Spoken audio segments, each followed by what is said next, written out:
For now, if you would, have a seat and say with me our mission and vision statements. Our mission statement is, in God, we are an inclusive, abundant community, experiencing love, transforming lives, and serving others. And our vision statement is, we celebrate a world of harmony and oneness, a place of loving stewardship, sacred connections, and pure joy, where all are welcome with honor and respect. And what we'd like you to know about New Thought Unity Center, more than anything else, is that wherever you are on your spiritual path, you are welcome here. Wherever you've been, whatever you look like, whoever you love, however you identify, we're grateful that you're here with us this morning and know how welcome you are. If this is your first time at New Thought Unity Center, there is in the back corner a newcomer's table, and on it there are envelopes with information about the center. And after service, Regina can be back there, and she will be able to answer any questions that you have. And if you'd like a tour, she can help with that too. So again, thank you for being with us. Now it's time to settle in for meditation.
A blessing to the world.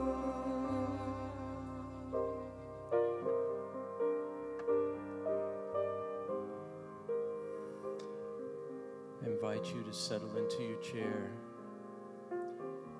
Let it fully support you as you get in touch with your breath, your breathing, and settle into this now moment. Everything else be set aside. Imagine yourself gently walking on a path. All seems well with the world. You're relaxed.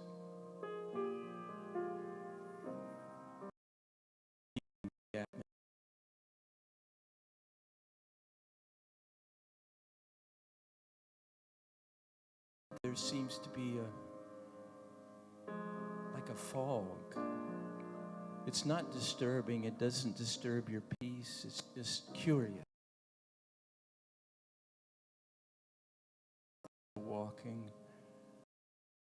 starts to emerge and walks towards you.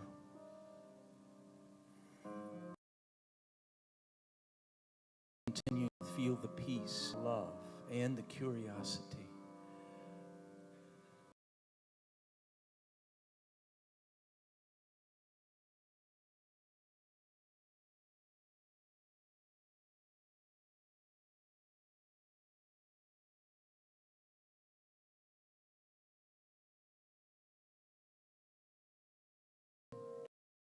Before.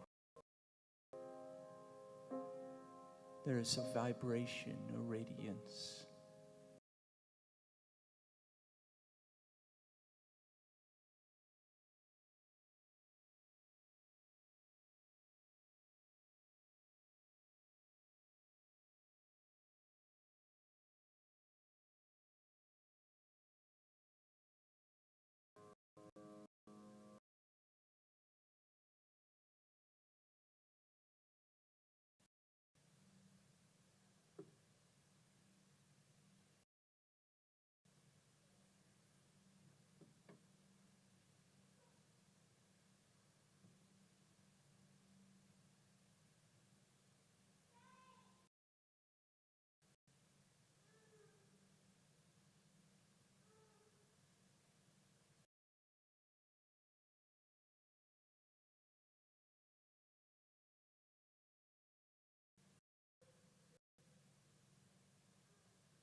As you continue to gaze into your own eyes, a little smile breaks across your face and your face.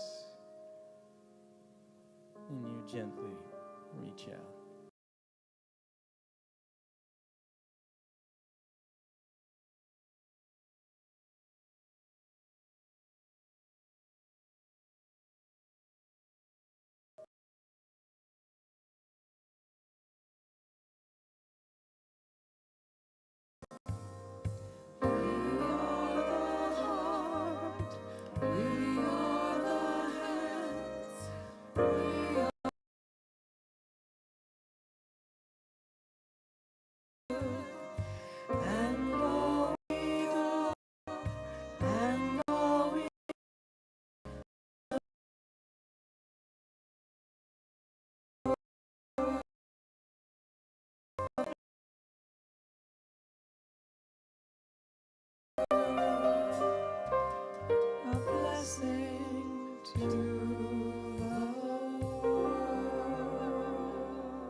Pride Month, indigo, one of my favorite colors.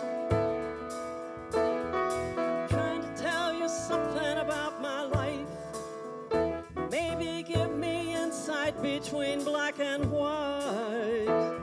And the best thing you ever done for me is to help me take my life less seriously. It's only life after all.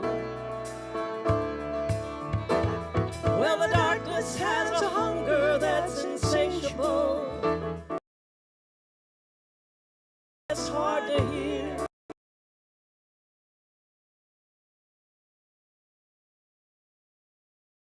Sail my ship of safety till I sank it. I'm crawling on your shores. I went to the doctor.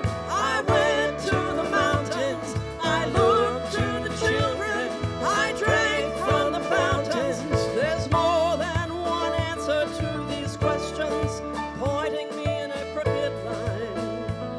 And the less I seek my source for some definitive, closer I am to find. Closer I am to find. I went to see the doctor of philosophy. with a poster of Rasputin and a beard down to his knees. He never did marry or see a B-grade movie. He graded my performance. He said he could see through me. I spent 4 years prostrate to the higher mind. Got my paper and I was free. I went to the doctor. I went to the mountains. I looked to the children. I drank from the fountain. There's more than one answer to these questions, pointing me in a crooked line. And the less I seek my source for some definitives, closer I am to find. Yeah, closer I am to find. Yeah.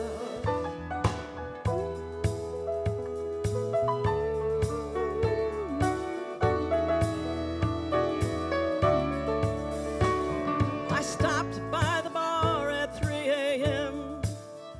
to seek solace in a bottle or possibly a friend. And I woke up with a headache like my head against a board, twice as cloudy as I'd been the night before. And I went seeking clarity. I went to the doctor. I went to the mountains. I looked to the children. I drank from the fountains. We go to the doctor.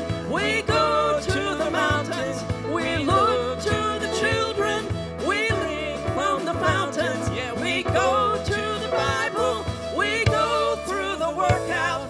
We read up on revival. We stand up for the lookout. There's more than one answer to these questions, pointing me in a crooked line. And the less I seek my source for some definitive, closer I am to find. Closer I am to find. Closer I am to find. Yeah. Yeah.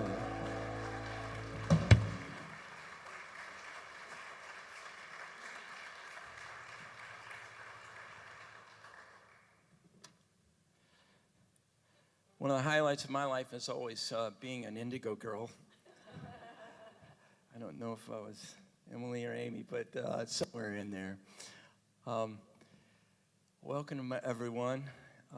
And so we've heard some wonderful music, and about a month ago, I got the idea for this talk, the golden mean. Has anyone ever heard of the golden mean?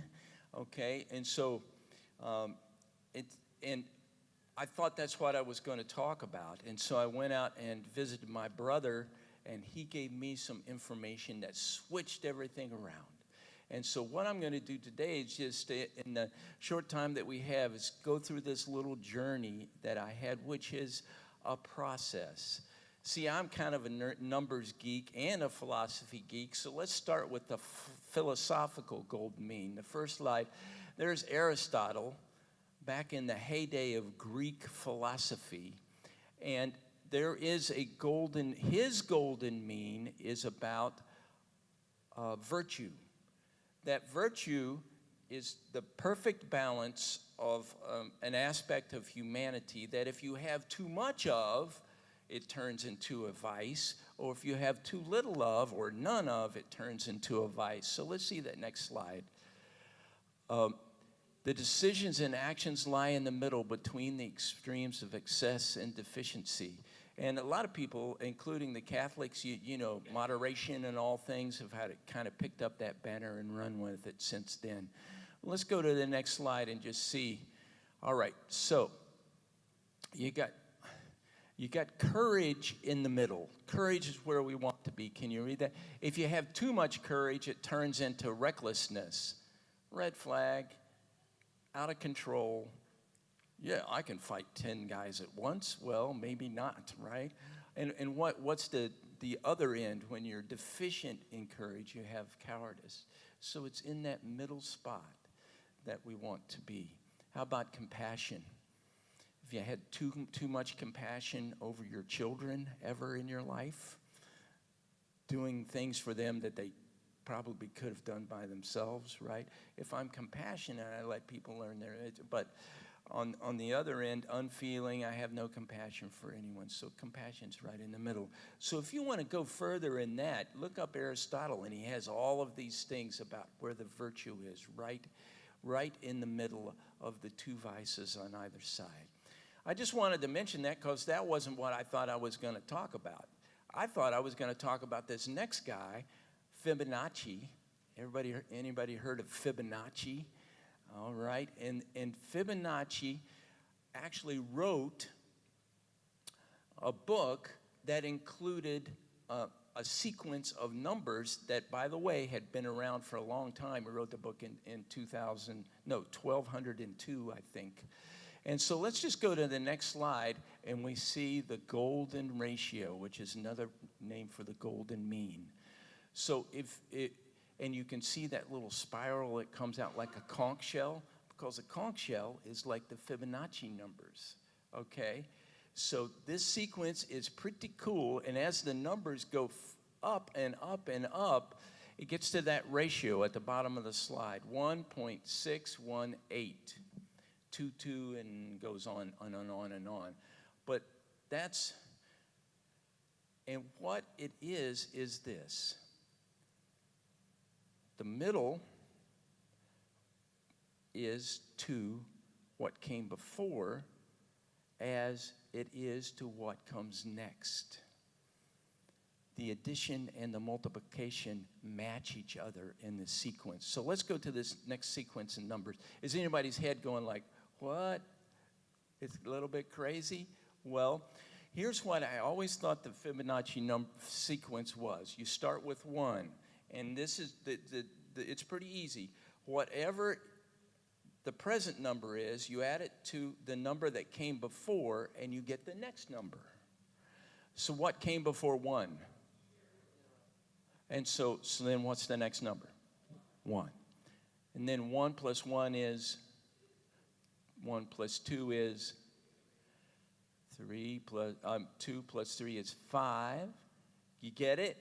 3 plus 5 is 8, and then as it goes on and the numbers get bigger and bigger and bigger, then they actually settle into that ratio of 1.618, and so that is like, if I cut myself in the golden ratio, then the top half of me is to the bottom half of me, and the bottom half is the biggest, as the bottom half is to the whole. And you can see it in art, in music, in conch shells, in the ways, the rows of sunflowers, all of these things. It goes all the way through. So I thought I was going to talk about that. And by the way, there's a number missing up there. 89, 144, 233, and I forgot 377 before I go to 610. And then my favorite, which is the 16th number, which is 987. But it's pretty cool. 144 is the 12th number in the Fibonacci series if you start with 1.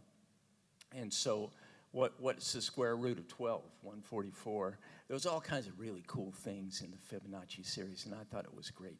So I go out and see my brother, and he says, well, and by the way, he's an engineer and a really smart guy.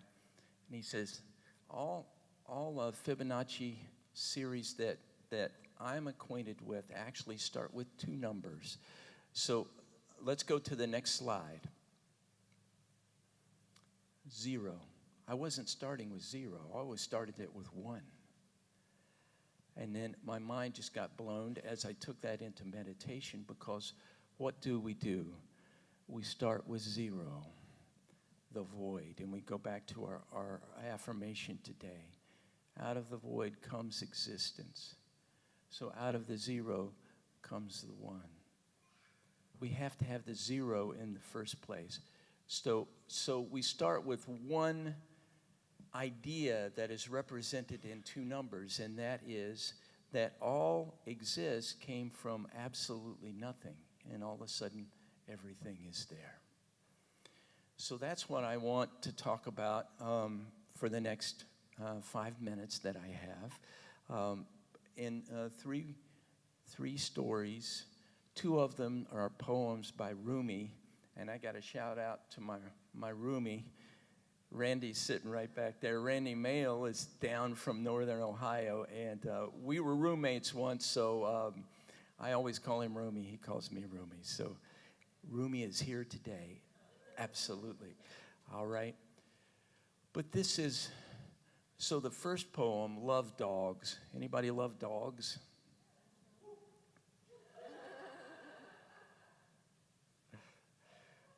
One night a man was crying, Allah, Allah. His lips grew sweet with the praising until a cynic said, so, I have heard you calling out, but have you ever gotten a response? The man had no answer for that. He quit praying and fell into a confused sleep. He dreamed he saw Kisor, the guide of souls in a thick green foliage. Why did you stop praying? Why did you stop praising? Because I never heard anything back. The longing you express is the return message. The grief you cry out from draws you towards union. Your pure sadness that wants help is the secret cup. Listen to the moan of a dog for its master. The whining is the connection. There are love dogs no one knows the names of. Give your life to be one of them. The longing you express, the zero, is the message. There's so much in what we think of as emptiness, but that it is actually filling our souls. The process is the end journey. The zero is the one. So I'm going to take 10 seconds, just let that settle before we read this next one.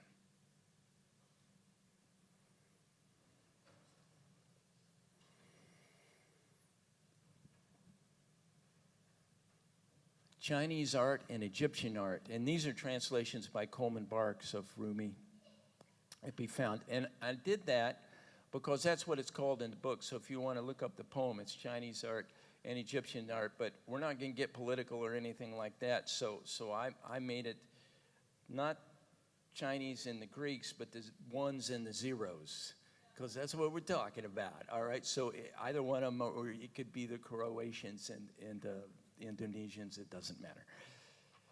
The ones and the zeros were arguing as to who were the better artists. The king said, I'll settle this matter with a debate. The ones began talking. The zeros wouldn't say anything. They left. The ones suggested that they each be given a room to work on with their artistry, 2 rooms facing each other, divided by a curtain. The ones asked the king for a few hundred colors, all variations. Each morning they came there and the dyes, where the dyes were kept, and took them all. The zeros took no colors. They're not part of our work, they said. They went to their room and began cleaning and polishing the walls all day. Every day they made those walls as pure and clear as the open sky. There's a way that leads from all colors to colorlessness, of clouds and the weather. Oh, wait a minute. Uh-oh. I may not have the end of the poem, so I'm just going to have to tell you what it was. So, the ones got finished, and they invited the king in, and it was a rainbow of colors. Think about the greatest pride parade float you've ever seen in your life. It was 10 times that and more. It was amazing. Then the zeros pulled the curtain away, and what they had done is polished every floor, wall, ceiling, nook, and cranny until it shined. And all of the colors from the ones hit the wall, polished walls of the zeros, and made this beautiful reflection of all that is. One hit the zero and became everything.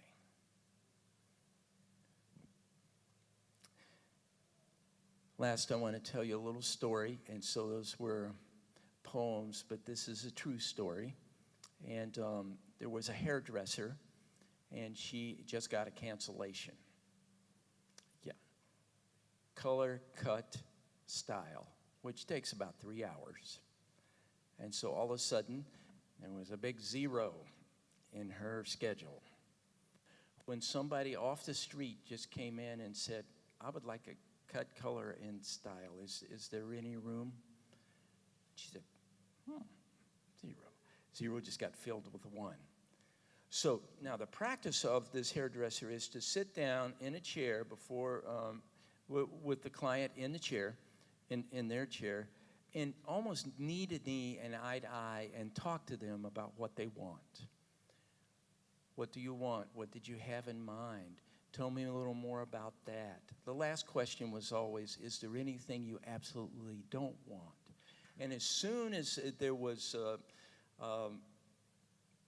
some sense of what was going on, and some clients are a little shy, and this one was, just whatever. No, I trust you. Just do the best you can. So there was a cut, a color, a style, and at the end she did. She looked beautiful, this new client, and she thanked the hairdresser very much, and she left. Did not make another appointment.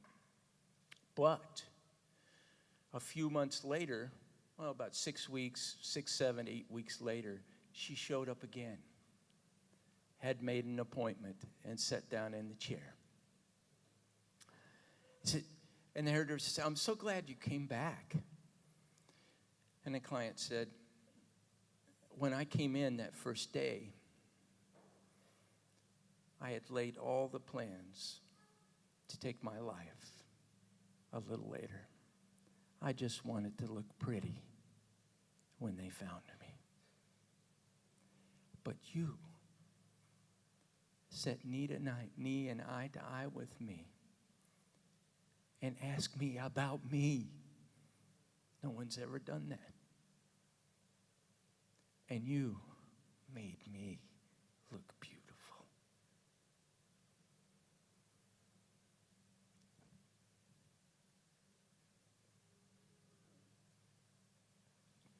Everybody do it with me.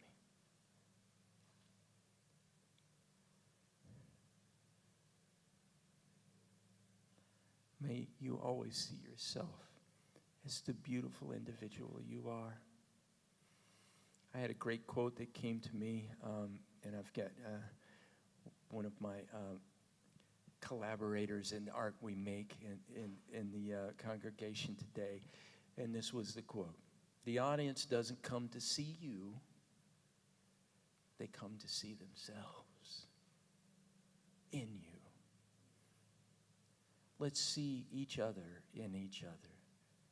Let's meet ourselves along that path and see a radiance and a beauty and a grace that we've never seen before.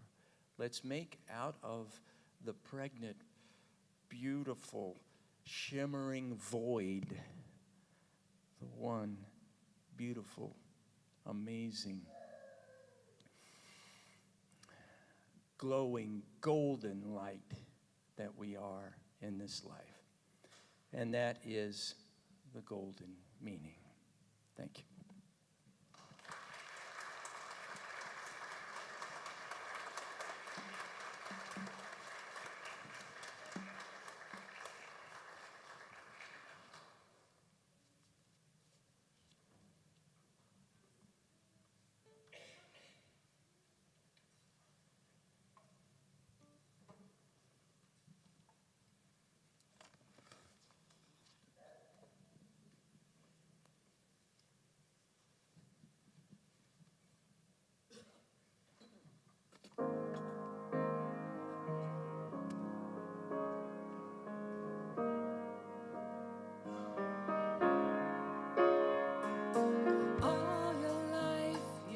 searching for truth to light the way. But in the night of despair and darkness, you keep reaching for the day. But if you're looking out there somewhere, your search will never end. You see, it's right here inside of you, the light within. Oh, shine your light, illuminate the night, claim your right to joy again.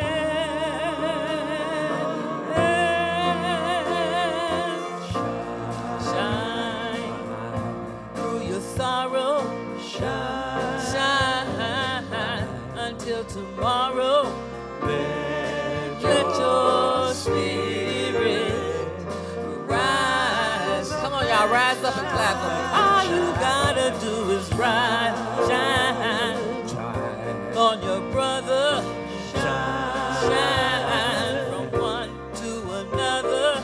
Let your spirit rise up and shine.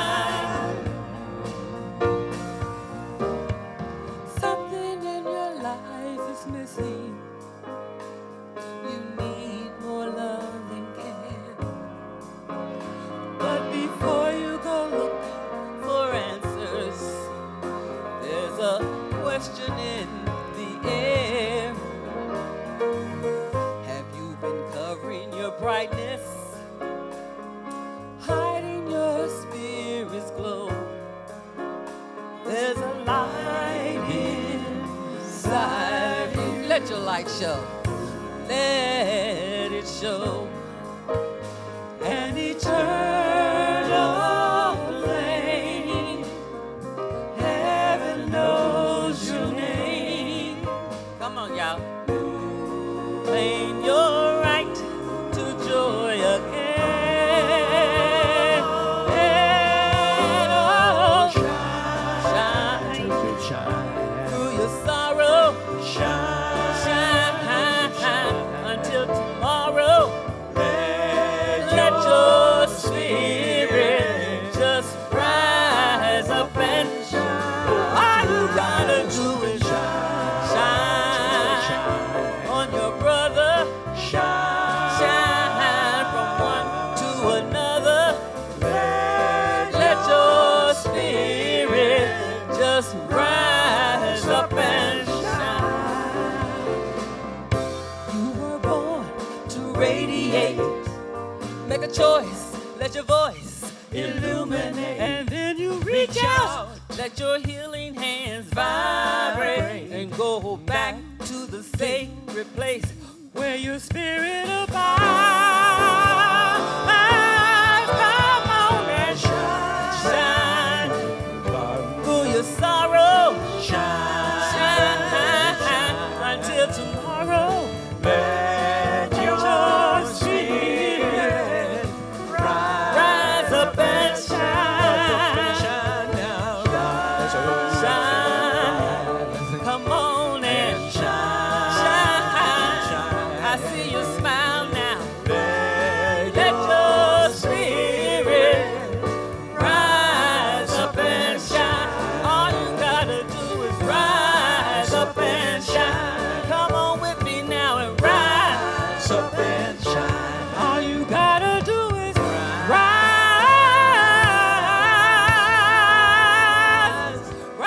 up and shine.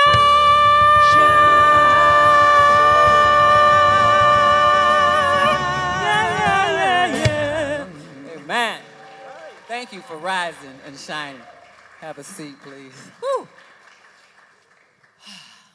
It's that time in our service where we take our tithes and our offerings in our hands and we say our offertory blessing together. So won't you please say it with me? Divine love moving in and through me blesses and multiplies all that I give, and all that I receive. And if you're a consistent giver, please place your consistent giving card in the basket for your convenience. There's a clipboard with a QR code that you can give directly from your receipt. There's a credit card machine. No, it's not back there today, but you can write check, do it online. You can go to intounity.org, push the donate button on the homepage in the upper right-hand corner. We don't have a donut up there today, so it's donut today. It's donut. Come on. Donate today. Donate today. Also, we have tithing envelopes in the back of the pews that you can also place your check, cash, or money order in. Our chaplain today will be Michael, and he'll be over at the prayer shawl once offertory is done at the end of the service. We'd like for you to know that chaplains hold sacred space before, during, and after service.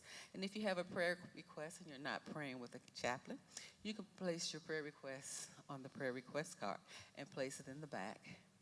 The baskets are in the box in the back, outside of administration, and downstairs in Fellowship Hall.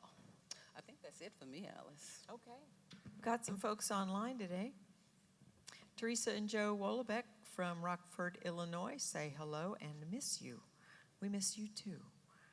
Maria Seltzer says good morning NTUC family, sending love, prayers, and hugs. Cheryl Ann says good morning from Pleasant Ridge. Penryn Craig says good morning Unity, sending thoughts of peace from Prospect, Kentucky. William Serrato says listening from Los Angeles, California, sending greetings, love, prayers, and peace. And James McLean says good morning from Kennedy Heights. Thank you so much for saying hello and for being with us online. And so, with grateful hearts, we bless these tithes and offerings that they may be used to further shine the beautiful light that we are in this congregation, this neighborhood, this city, and this world. We pray. Amen. Amen. Got a lot of folks to thank this morning for helping us be seen and heard in the booth. We have Linda and Sophie and Sky's around here somewhere, being the child manager. Thank you, David. Another fabulous service with fabulous music. Thank you to our fabulous band, Peg, Michael, Randy, and Brian. And my fellow songstresses, Jenny and Althea. And Alice. And thank you all for being with us. And thank you, Joyce, for your photographs. We always love them. We good? Next week, our speaker will be Alice Frazier, so we look forward to seeing you then. So if we can please stand up, make a circle. Make a circle. Join us downstairs for There's food down there. Yes, for our town hall meeting. We can make a circle. Make a circle, grab a hand, stretch it out. Shake a hand, make a friend.